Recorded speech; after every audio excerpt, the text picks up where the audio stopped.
before I get started, briefly as possible, I want to talk about what I thought about hearing that Impact may be absorbing ROH because the parent company of the network that ROH is part of is going to be merging or is going to be bought out by another company. I don't remember who. I know Anthem is connected with Sinclair, I believe, and Axe is either going to take in Impact Wrestling or is going to take ROH. I'm not exactly sure. This is the reason why I'd rather wait. Everybody else is getting excited. I'm stating wait until you get clear information because this is still a lot of conjecture. We know there's going to be a possible buyout or merger. We don't know what the full terms of that buyout or merger is going to be. So unless someone knows the full story and knows 100% it's going to be true, because this is still all conjecture, I would recommend everybody just stepping back and just being patient. Maybe by the beginning to the middle of next year, we will know the full story. Maybe the beginning of March, we'll have a really good idea of what we're really dealing with.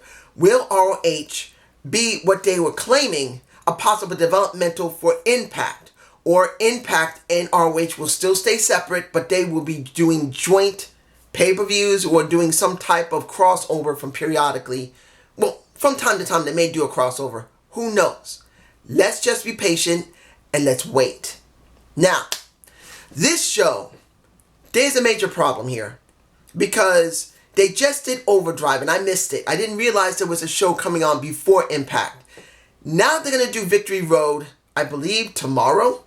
And then they're going to have another show working with AAA, I believe, or New Japan Pro Wrestling on Sunday, the same time as Clash of Champions is coming out, which I will be doing a review of.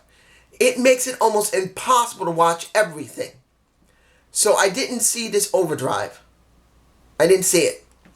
Maybe I'll watch Victory Road, if that is the one that's coming out this Saturday. So I'm not sure. I'm still going to have to decide if I'm going to do it or not. But you guys tell me below if Victory Road is coming out this Saturday. Tell me if you want to watch it when you see this video and just leave a comment below. Now, this show was very jam-packed with a lot of stuff.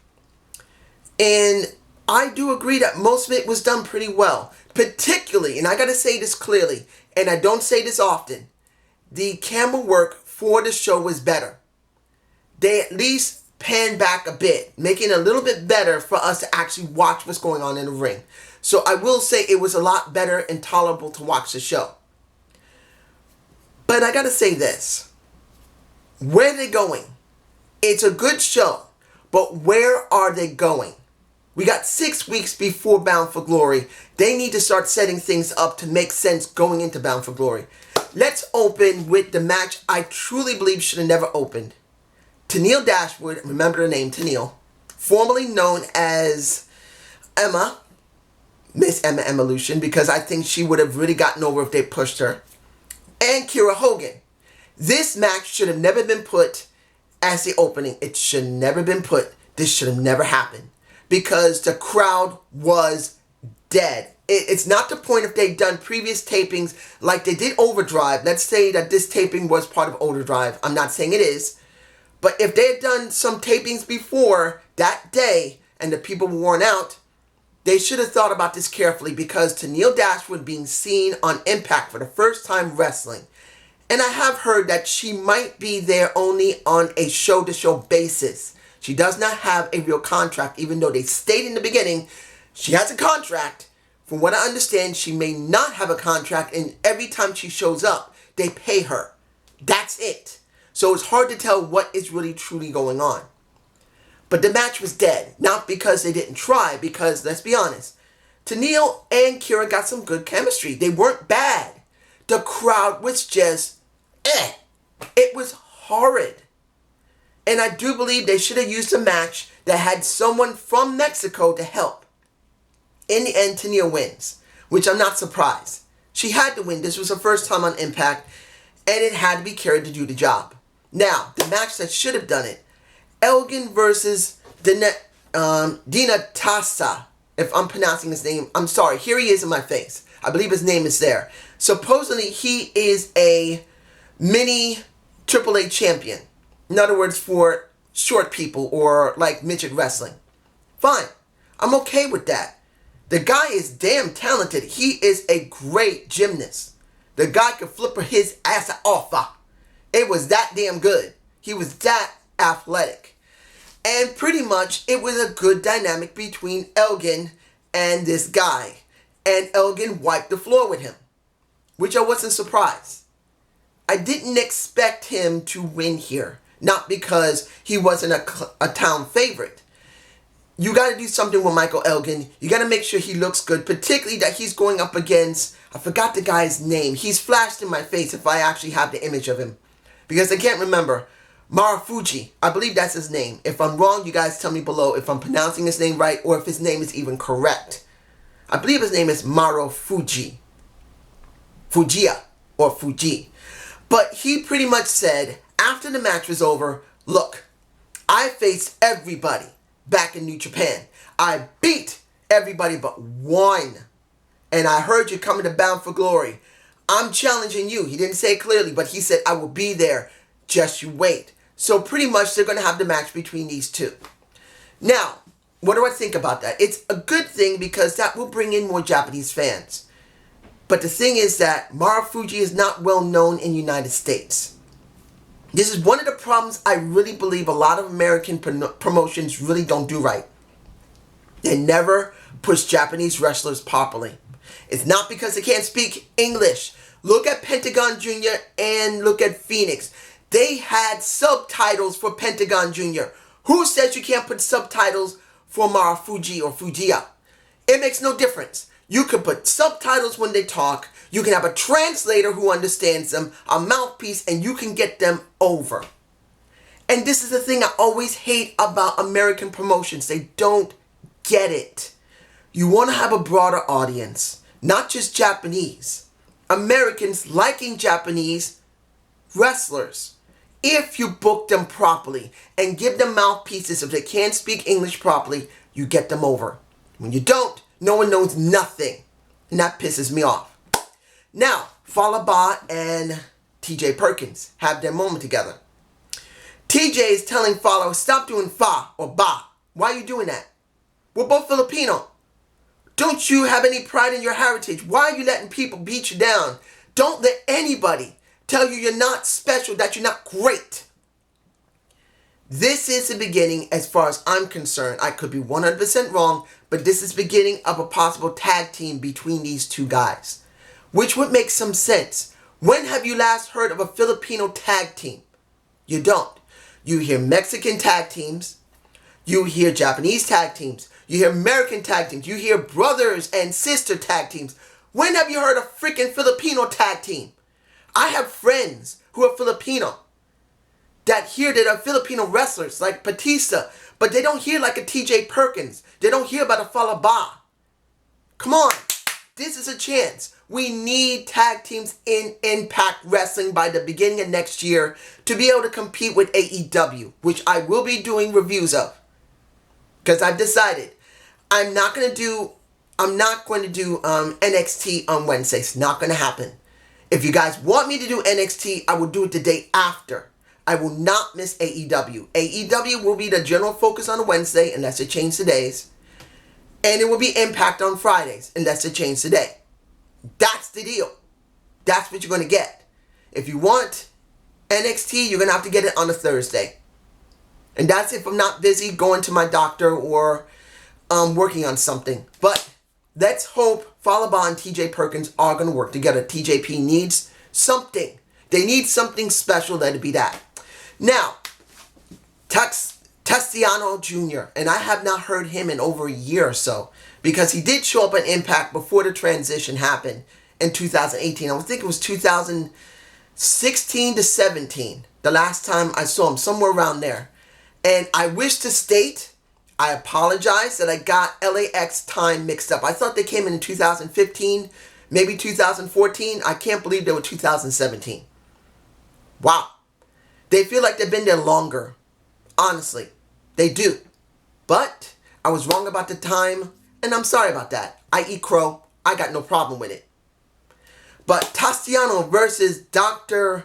Ragnar Jr. You got two juniors going up against each other.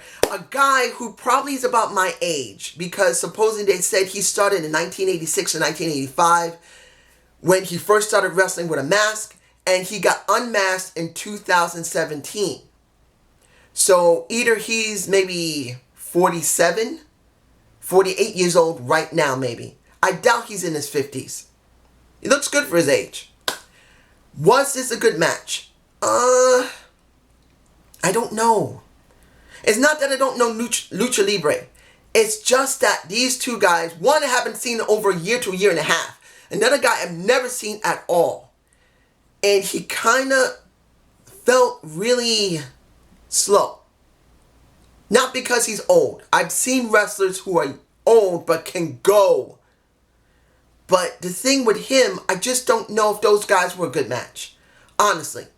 Maybe the guy he's supposed to have a feud with, which is Blue Dragon. Or what, Blue Thunder Dragon? I can't believe his name. I can't remember. What is it? Blue Thunder or Blue Dragon? But he's supposed to have a feud with him, and he probably is very good with him. So here, it just didn't feel right, but Dr. Wagner won. I don't know if that's a good thing or not, because since I don't watch AAA, it's hard to tell if that really is good for his character and the progression of his character and what's going on in AAA. This could be a one-off that really doesn't affect AAA, or they will expand it on in AAA. Let's move on. LAX has one last clubhouse meeting. And Willie Mack and Rick Swann show up. And pretty much said, don't go out like this. Don't be all whimpering and stuff. You put the place on its head when you came in. Go out with a bang, man. Challenge us. So in about, I believe in 2 weeks, it's going to be LAX versus Willie and Rick. The last match for pretty much LAX. The end of an era match, which actually makes sense. They're not there now. I'm cool with that.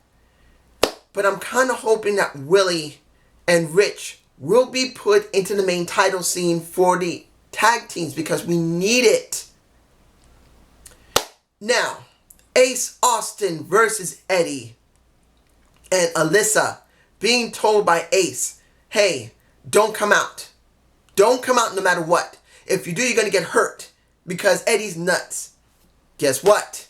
We had the best match of the night.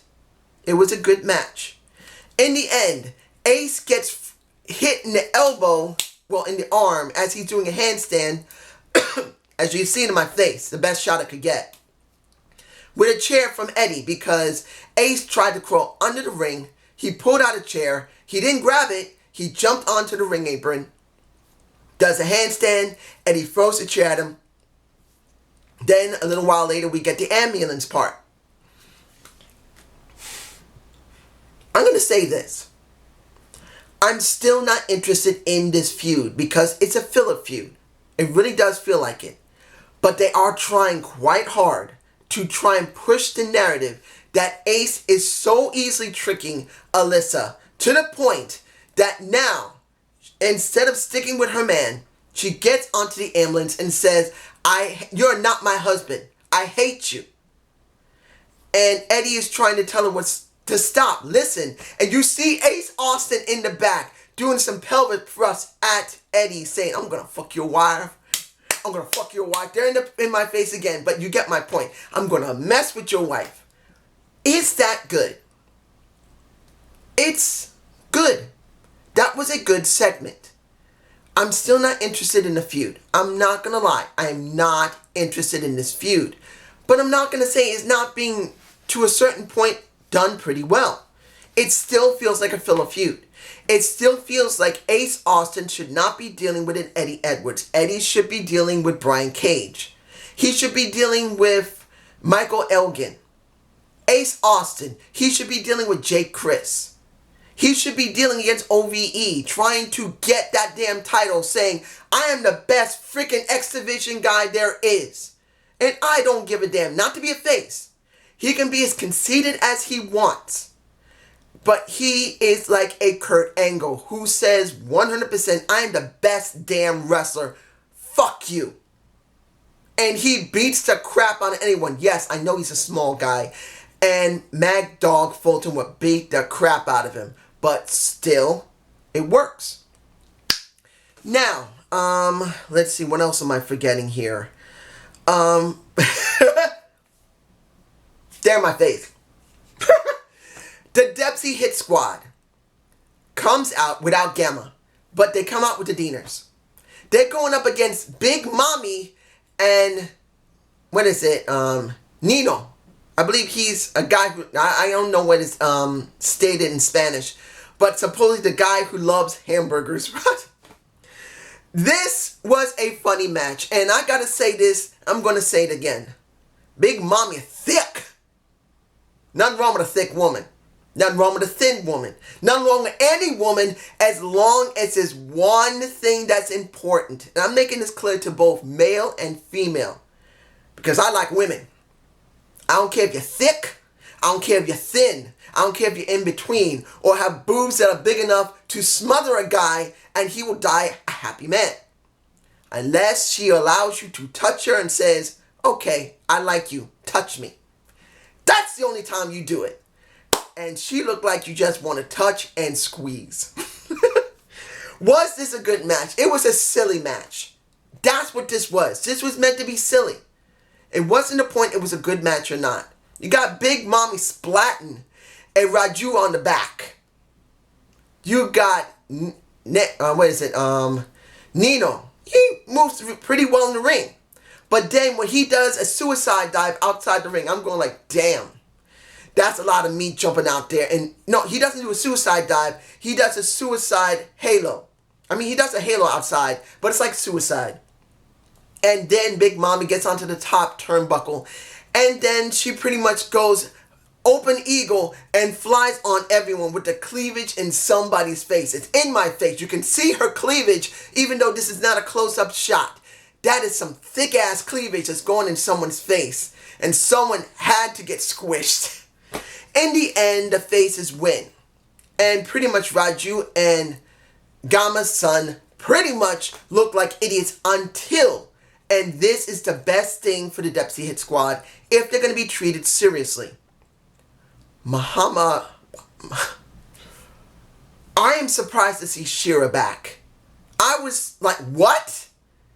Damn, he let his hair grow. Muhammad Ali Shira is back. I always liked Muhammad Ali Shira. Is he great in the ring? No. I never said he was great in the ring, but I always liked him. When he was serious, when he was a serious heel, he looked good in the ring. It wasn't meaning that his ring work was great. Nope.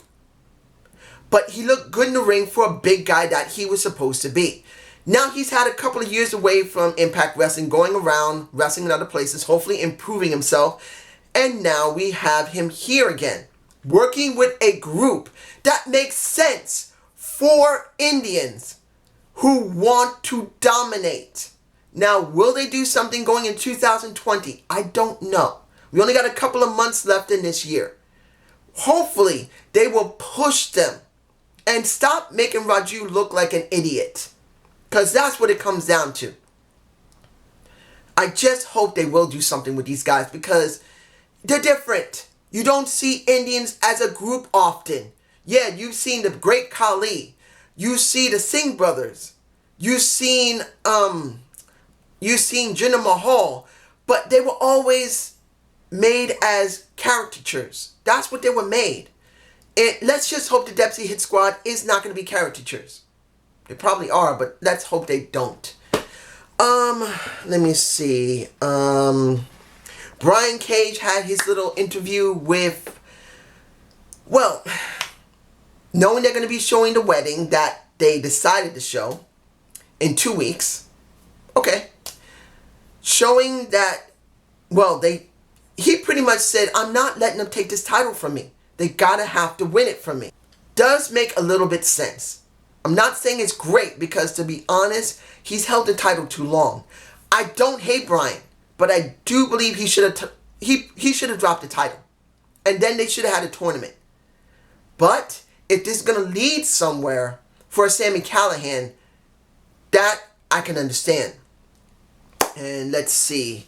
What am I forgetting here? I know I'm forgetting something. Oh, two things. The Rosemary segment with why? Why are they having a Rosemary segment with Taya? Taya trying to convince Rosemary to work with her because of Tennille Dashwood interfering with her now that she's the longest reigning Knockouts champion. And they want to have brunch next week or week after. Really? Brunch or Bastella or whatever? Really? You're going to put these two together. And what does this really mean? Does this mean that Taya and Rosemary are going to be friends and Taya's going to make Rosemary a good girl or whatever she is? Because I don't know what Taya is. Is she a bad girl? She acts like it, but then she just acts obnoxious, which can be a good girl as well. I don't know what she is. Then you have Rosemary, who's been going everywhere. She hasn't really gone after Kiera Hogan to make her become a good girl. A good guy. Well, good girl. She's not going after...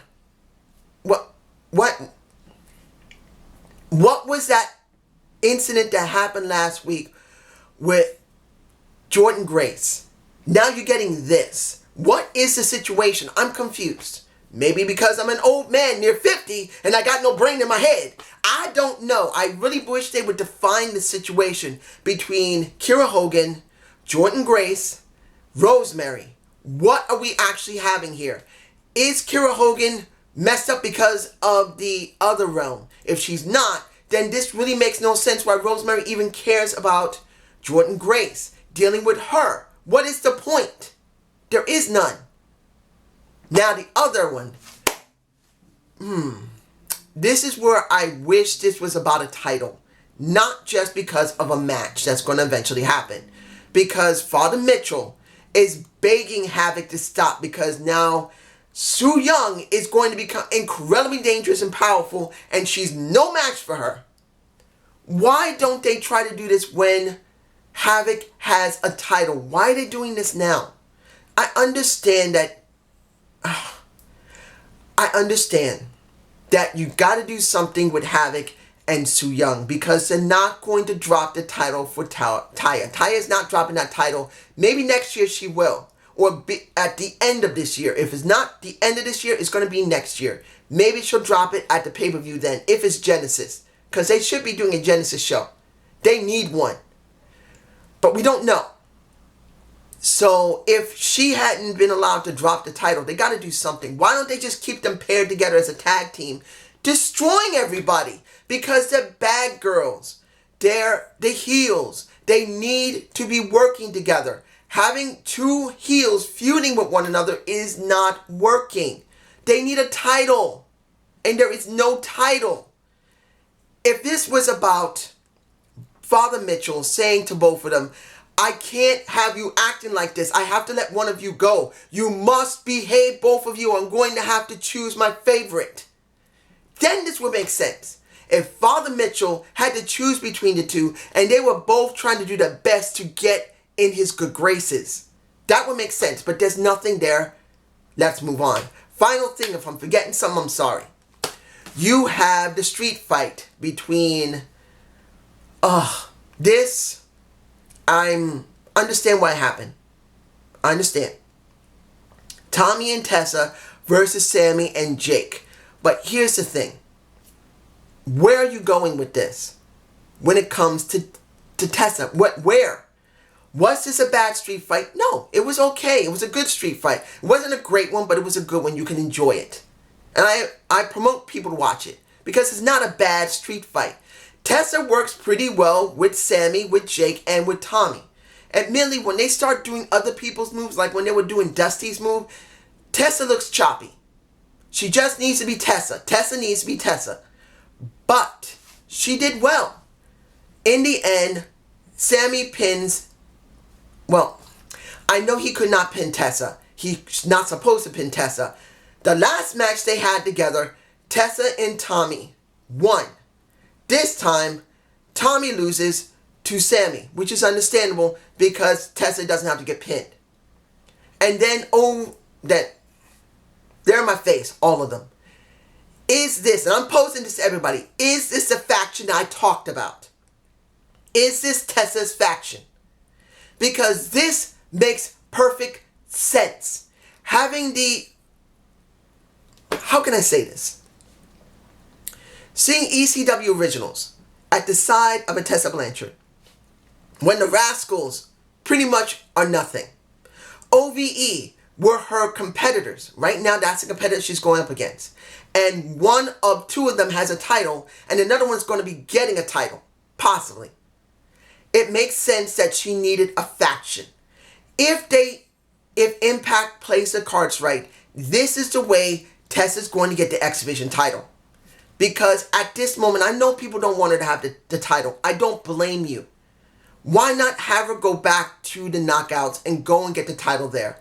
Well, I know that a lot of people are saying, why don't you see it that way? Here's the problem. How many months this has been going on? As I said before, it's gone too far.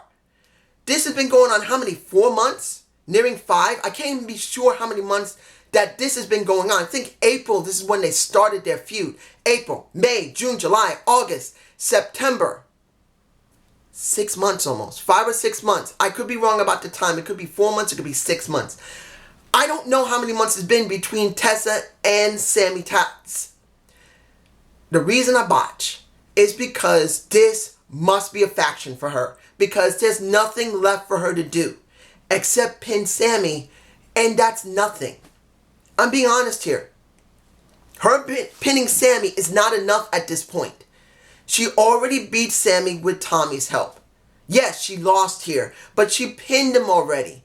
And they were talking on this match. The only thing she wants is a victory over Sami Callihan. Sammy, if she gets it, she'll be redeemed. That means it doesn't matter if she's by herself or she's with somebody. So she's already had a match with Tommy, and they won already.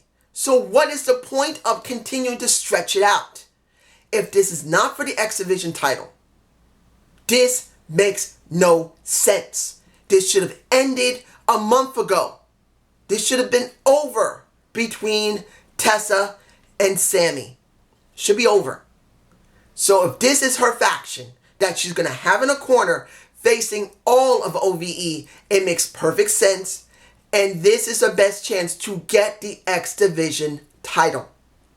I'm not going to say the world title because Sammy's going to go after Brian. There's no guarantee Brian is going to drop it. Because they let him hold it this long, who knows? But this is just my point of view. You guys tell me below. Have a good day. Have a good night. And tell me if you want me to watch Victory Road. I think it's coming this Saturday. I don't know. Just tell me.